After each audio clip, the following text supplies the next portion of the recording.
और बड़ी खबर आपको बता दें, दतिया उपचुनाव के लिए उम्मीदवार का ऐलान हो गया है। दतिया से आशुतोष तिवारी बीजेपी के उम्मीदवार होंगे। दतिया उपचुनाव को लेकर बड़ी जानकारी हम आपको दे रहे हैं, जहां उम्मीदवार का ऐलान हो गया है। दतिया से आशुतोष तिवारी बीजेपी के उम्मीदवार होंगे। ये बड़ी जानकारी दतिया उपचुनाव से जुड़ी हुई बता रहे हैं। पूर्व मंत्री नरोत्तम मिश्रा का पत्ता कट हो गया है और 13 जुलाई तक नामांकन दाखिल होंगे। नरोत्तम मिश्रा को बड़ा झटका लगा है, क्योंकि कहीं ना कहीं ये बताया जा रहा था कि नरोत्तम मिश्रा जो है वो पूरी तैयारी से है, नामांकन फॉर्म भी उन्होंने खरीद लिया है। लेकिन अब ये जो नया नाम आशुतोष तिवारी का सामने आया है, जिसे बीजेपी ने उम्मीदवार बनाया है, तो ऐसे में नरोत्तम मिश्रा को एक बड़ा झटका लगा है। ज्यादा जानकारी के साथ मनोज जी लगातार हमारे साथ बने हुए हैं। मनोज जी, जो अटकलें चल रही थी अब उस पर विराम लग गया है। आशुतोष तिवारी बीजेपी से उम्मीदवार घोषित किए गए हैं। क्या इनका बैकग्राउंड है और साथ ही साथ नरोत्तम मिश्रा को एक बड़ा झटका लगा है? बिल्कुल, क्योंकि नरोत्तम मिश्रा लगातार प्रचार प्रसार कर रहे थे, लगातार वो सक्रिय भी थे, लगातार बड़े नेताओं से उनकी मुलाकात भी हुई थी और खुद प्रदेश अध्यक्ष हेमंत खंडेलवाल उनके घर पहुंचे हुए थे। और उसके बाद ये साफ हो गया था कि दतिया के उपचुनाव में नरोत्तम मिश्रा को मौका दिया जाएगा, लेकिन हाईकमान ने ऐसा नहीं किया। हो सकता है कि इसके पीछे कोई नया दायित्व देने की बात हो, क्योंकि राष्ट्रीय कार्यकारिणी में भी जो है अभी कई MP के नेताओं को जगह मिलनी है, तो हो सकता है कि बीजेपी राष्ट्रीय कार्यकारिणी में उन्हें जगह दे। लेकिन ये चौंकाने वाला फैसला है, जिस तरीके की उम्मीद नहीं की जा रही थी। राजनीतिक जानकार जिस तरीके से बार बार नरोत्तम मिश्रा का नाम ले रहे थे, लेकिन अब जो है आशुतोष तिवारी को जो है पार्टी ने उम्मीदवार बनाया है। और ये उम्मीदवारी तब की गई जब इस पूरे मामले में जो है वो फैसला आया है, और फैसला हाई कोर्ट के जो राजेंद्र भारती केस के बाद आया फैसला, उसके बाद जो है तत्काल बाद जो है ये नाम का ऐलान जो है वो कर दिया गया। आशुतोष तिवारी की बात करें तो ये पूर्व संभागीय संगठन मंत्री जो है बीजेपी के रह चुके हैं। इसके अलावा कैबिनेट मंत्री का दर्जा भी इनके पास था। पूर्व अध्यक्ष रह चुके हैं MP हाउसिंग बोर्ड के। तो ऐसे में ये बड़ी खबर है कि आशुतोष तिवारी को जो है पार्टी ने उन पर भरोसा जताया है। और जिस तरीके से नाम को लेकर बार बार कहा जा रहा था कि नरोत्तम मिश्रा का नाम जो है वो फाइनल हो चुका, लेकिन अब दिल्ली से जो बड़ी खबर आई है उसके अनुसार दिल्ली हाईकमान ने दतिया के उपचुनाव में आशुतोष तिवारी को, जो कि संगठन से जुड़े हैं, संगठन की वो जिम्मेदारी निभा चुके हैं, इसके अलावा हाउसिंग बोर्ड के वो पूर्व अध्यक्ष भी रह चुके हैं, तो और ग्वालियर से आते हैं, ग्वालियर चंबल संभाग से ही जो है वो उम्मीदवार दिया गया है। तो जो कयास लगाए जा रहे थे वो कयास पर अब विराम लगाने का काम किया है। ऐसे में नरोत्तम मिश्रा की राजनीतिक भविष्य किस ओर जाएगा, क्या राष्ट्रीय कार्यकारिणी में? ठीक है मनोज जी, क्योंकि ये बड़ा फैसला आया है, आपके पास मैं लौटूंगी, बने रहेगा आप हमारे साथ। बीजेपी से प्रवक्ता अजय सिंह यादव हमारे साथ जुड़ गए हैं। अजय जी, एक बड़ा फैसला दतिया उपचुनाव को लेकर यहाँ पर सामने आया है। बताया ये जा रहा था, खबरें ये सामने आ रही थी कि भाई इस बार भी नरोत्तम मिश्रा ही उम्मीदवार होंगे, लेकिन ये फैसला तो बड़ा चौंकाने वाला है। क्या इसके पीछे की वजह? देखिए, भारतीय जनता पार्टी संगठन कैडर आधारित दल है और संगठन द्वारा सभी निर्णय सर्वसम्मति से लिए जाते हैं और संगठन के निर्णय सभी के लिए सर्वमान्य होते हैं। ये जो निर्णय है, पुराने नेता हैं, संगठन के वरिष्ठ पदाधिकारी हैं, उन्हें पार्टी द्वारा मौका दिया गया है, वो निश्चित ही लंबे अंतर से चुनाव जीत। The person you are speaking.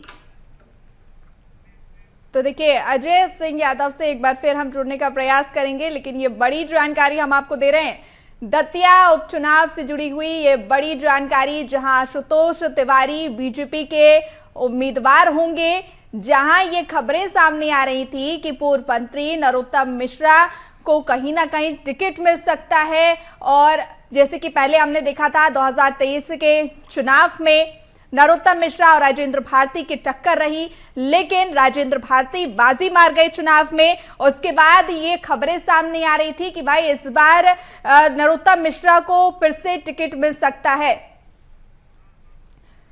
और देखिए, ज्यादा जानकारी के साथ मनोज जी लगातार हमारे साथ जुड़े हुए हैं। मनोज जी, देखिए, सबसे बड़ी सवाल तो यहाँ पर यह खड़ा हो रहा है कि आखिर आशुतोष तिवारी ही क्यों? और दूसरा बड़ा सवाल यह है कि क्या पार्टी को नरोत्तम मिश्रा पे फिर से भरोसा नहीं रहा है, या फिर से उन्होंने टिकट नहीं दिया, भरोसा उन्होंने खो दिया है, या फिर कोई और वजह? ये भी बड़ा सवाल है कि दतिया से आते हैं और दतिया से उनकी इच्छा भी थी कि उपचुनाव में जो है उन्हें मौका मिलेगा, लेकिन पार्टी ने उन्हें मौका नहीं दिया। यानी पार्टी किस स्तर पे जो है वो अपने केडर को तैयार कर रही है, इससे साफ हो जाता है कि अब जो है सीनियर नेताओं को उनकी भूमिका से बाहर निकाला जा रहा है। यही कारण है कि आशुतोष तिवारी को मौका दिया गया। वो युवा हैं, संगठन में वो पद को संभाल चुके हैं, जिम्मेदारी को संभाल चुके हैं। इसके अलावा एमपी हाउसिंग बोर्ड के जो है वो अध्यक्ष भी रह चुके हैं, तो उनको मौका दिया गया और वो ग्वालियर से भी आते हैं। तो सियासत में किस तरीके का बदलाव किया जाता है, ये बीजेपी में बखूबी देखा जा सकता है। उसका सबसे बड़ा उदाहरण जो है वो दतिया उपचुनाव के उम्मीदवार आशुतोष तिवारी के नाम से हुआ है। और नरोत्तम मिश्रा की बात करें तो नरोत्तम मिश्रा को उम्मीद थी, बार बार ये कहा जा रहा था, वो जिस तरीके से सक्रिय थे। ठीक है मनोज जी, देखिए बड़ा फैसला आया। आपको मैं रोकना चाहूंगी, एक बार फिर आपके पास आऊंगी। कांग्रेस से हमारे साथ प्रवक्ता कुंदन पंजाबी जुड़ गए हैं। कुंदन जी, ये बड़ा फैसला आया बीजेपी की तरफ से, आशुतोष तिवारी को उम्मीदवार उन्होंने बनाया है। जहां एक तरफ नरोत्तम मिश्रा का नाम चल रहा था, आशुतोष तिवारी पर उन्होंने भरोसा जताया है। आप कब नाम का ऐलान करेंगे? देखिए, निश्चित रूप से आज भारतीय जनता पार्टी ने अपना प्रत्याशी घोषित किया है। कांग्रेस पार्टी भी जल्द ही अपना प्रत्याशी, हमारा प्रत्याशी लगभग तय की स्थिति में जल्दी घोषित हो जाएगा और वो सब आप लोगों के सामने आएगा। और मैं आपके चैनल पे ये भी आपको आश्वस्त करता हूं कि कांग्रेस पार्टी दतिया उपचुनाव जीतने जा रही है। भारतीय जनता पार्टी के अंदर बहुत घबराहट है। भारतीय जनता पार्टी की घबराहट से ये दिखता है कि इतने बड़े कद के एक व्यक्ति का नाम पीछे करके एक दूसरे उम्मीदवार को वहां से उतारा है। उम्मीदवार कोई भी हो, हमारी लड़ाई सीधी भारतीय जनता पार्टी से है और भारतीय जनता पार्टी को कांग्रेस जीतू पटवारी जी और उमंग सिंघार जी के नेतृत्व में शिकस्त देने जा रही है। देखिए कुंदन जी, एक सवाल यहाँ पर यह भी उठ रहा है, क्योंकि जीतू पटवारी, जैसे कि आपने कहा कि जल्द ही नाम की घोषणा होगी। अभी कल ही जीतू पटवारी को हमने सुना था, उन्होंने भी यही बात कही थी कि शाम तक नाम की घोषणा हो जाएगी, लेकिन अभी तक हुई नहीं। तो क्या और कितना इंतजार करना पड़ेगा?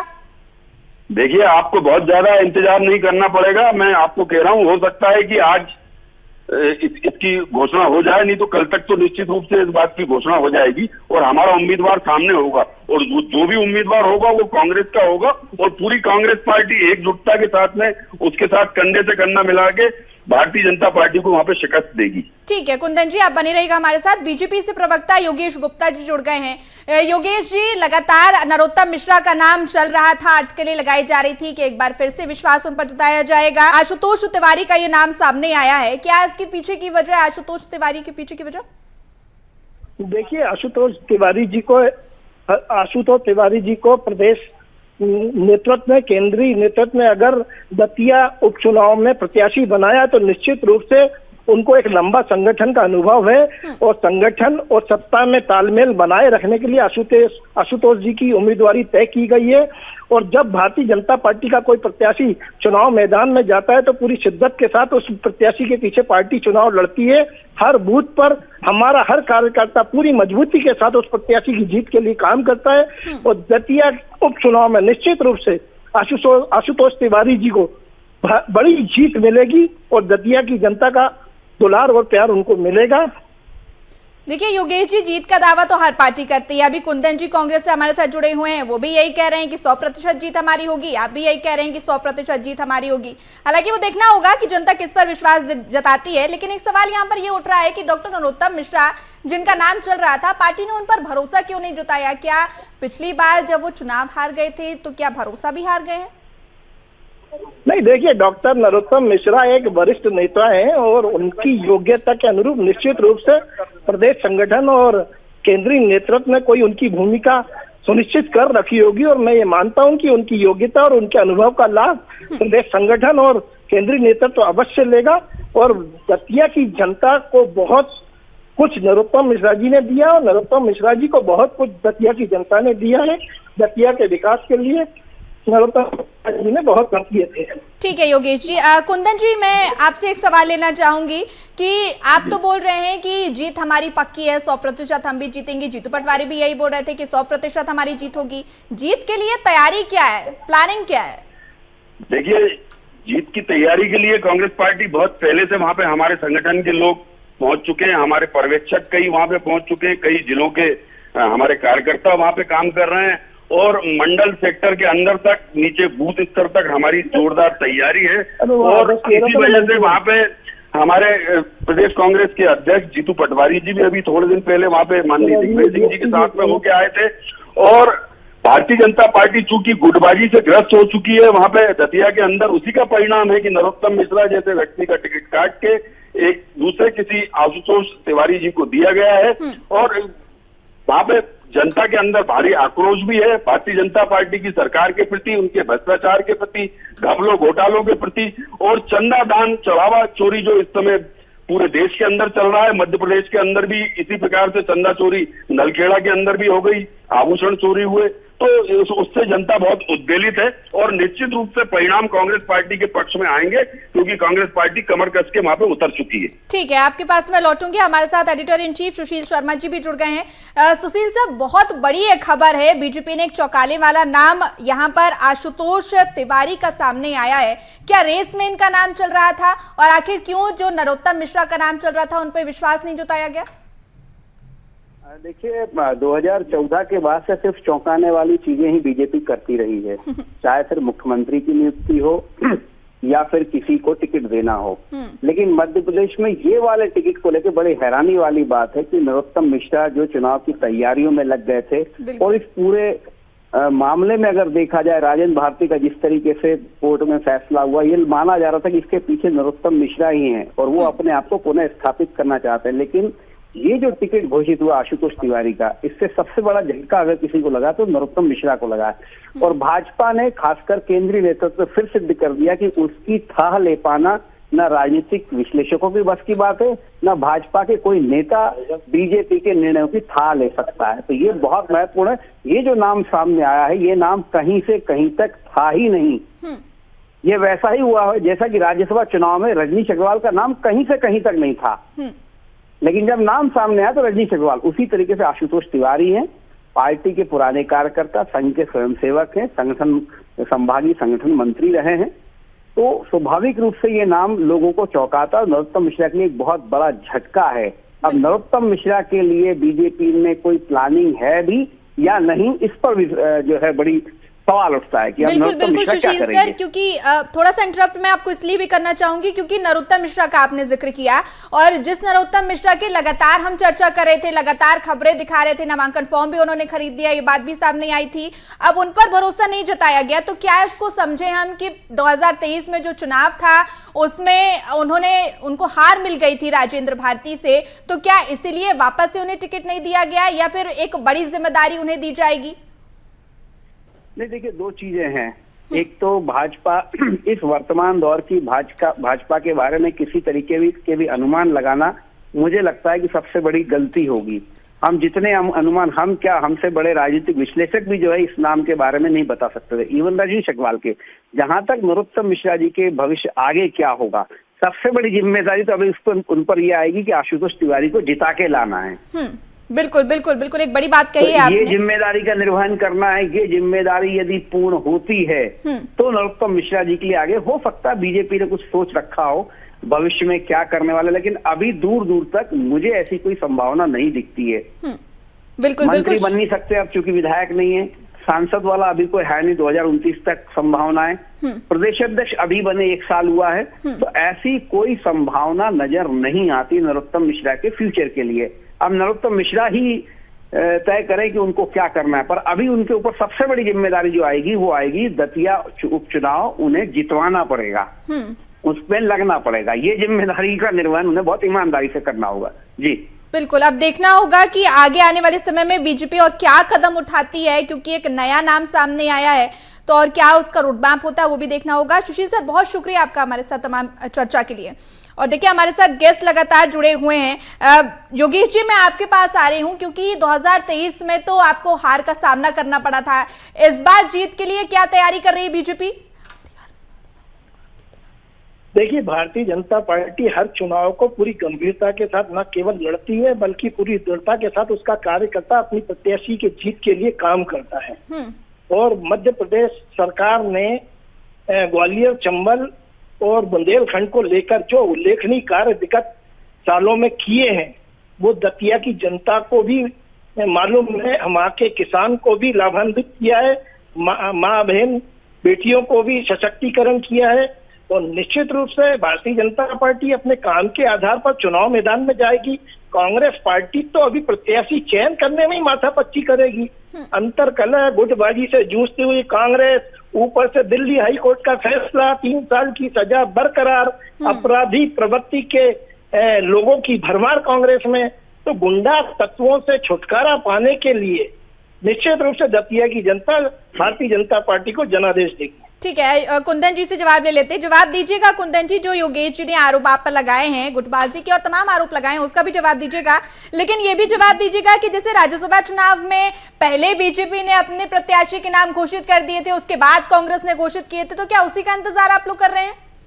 देखिए, कांग्रेस की पार्टी के अपनी विचारधारा के चलते और भारतीय जनता पार्टी की अपनी विचारधारा, कभी वो कैंडिडेट पहले तय कर देते हैं, कभी कांग्रेस पार्टी तय करती है। अभी कोई समय तो फॉर्म का निकला नहीं, अभी शुरुआत है और आज ही कोर्ट का डिसीजन आया है। निश्चित रूप से अभी हमारा कैंडिडेट का नाम आपके सामने आ जाएगा और मैं आपको आश्वस्त करना चाहता हूं कि कांग्रेस ये चुनाव जीतने जा रही है। जिस प्रकार से 2023 में भारतीय जनता पार्टी के नरोत्तम मिश्रा जैसे व्यक्ति को राजेंद्र भारती ने चुनाव हराया था, हमारा अगला जब उम्मीदवार होगा वो भी भारतीय जनता पार्टी के उम्मीदवार को दोगुने वोटों के साथ में शिकस्त देगा और निश्चित रूप से भारतीय जनता पार्टी वहां पे शिकस्त के साथ साथ जो अपनी गुटबाजी से ग्रसित है ना, उसको सोचने के लिए मजबूर कर देगी कि वहां पर। ठीक है कुंदन जी, आपने बोला कि जनता पार्टी के, ठीक है, आपने बात कंप्लीट की। लोगों द्वारा जिस प्रकार से प्रदेश के अंदर पूरी सरकार द्वारा जिस प्रकार से भ्रष्टाचार, अनाचार, अत्याचार, व्यभिचार जो चल रहा है और प्रदेश के अंदर जिस प्रकार से धर्म स्थलों पे चोरी चकारी चल रही है, दान की चोरी चल रही है, आभूषणों की चोरी चल रही है, उस पर जरूर लगाम कसेगी।